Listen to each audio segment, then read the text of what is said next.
और इस वक्त असदुद्दीन ओवैसी एक प्रेस कॉन्फ्रेंस कर रहे हैं। आरएसएस की सोच यही है कि इस खूबसूरत मुल्क का एक ही मजहब बनाकर रख दिया जाए, जो नहीं हो सकता जब तक संविधान है।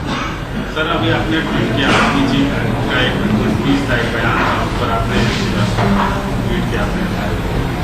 ये देखिए, आर्मी चीफ ने वो बात जो भी कही है वो कहकर मोदी गवर्नमेंट को अंडरमाइन कर रहे हैं। वो उनकी सरकार को अंडरमाइन कर रहे हैं। अगर आर्मी चीफ ने जो बात कही है वो सच है तो मैं सरकार से पूछना चाहता हूं कि हमारे वजीर आजम प्रधानमंत्री अपने वेबसाइट पर लिखते हैं कि वो इमरजेंसी के दौर में उन्होंने एज ए स्टूडेंट हिस्सा लिया था।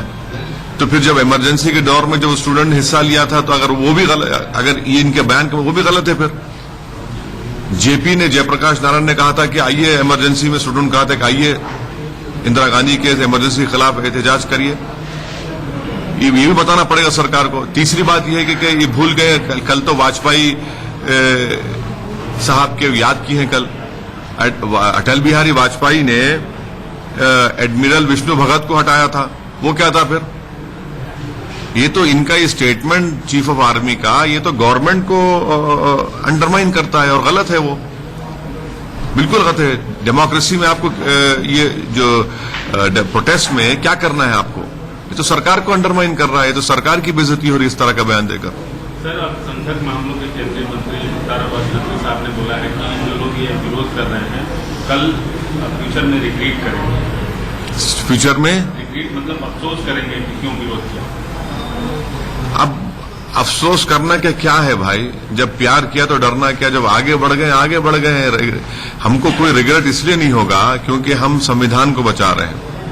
हम इस मुल्क को मजहब की बुनियाद पर चलाने के खिलाफ हैं।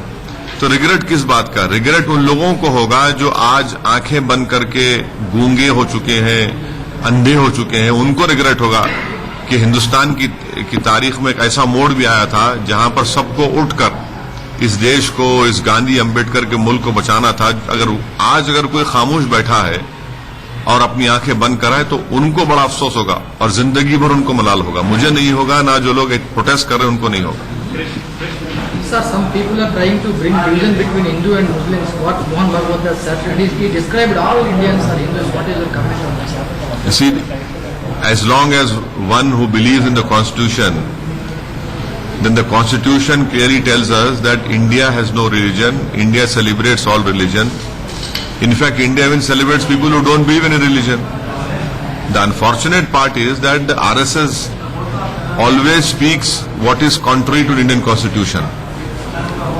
Why do we have right to equality in our Constitution? Why do we have right to life in our Constitution? Why do we have Article 26, Article 29, Article 30? Because we celebrate all these identities. These are all Indian identities.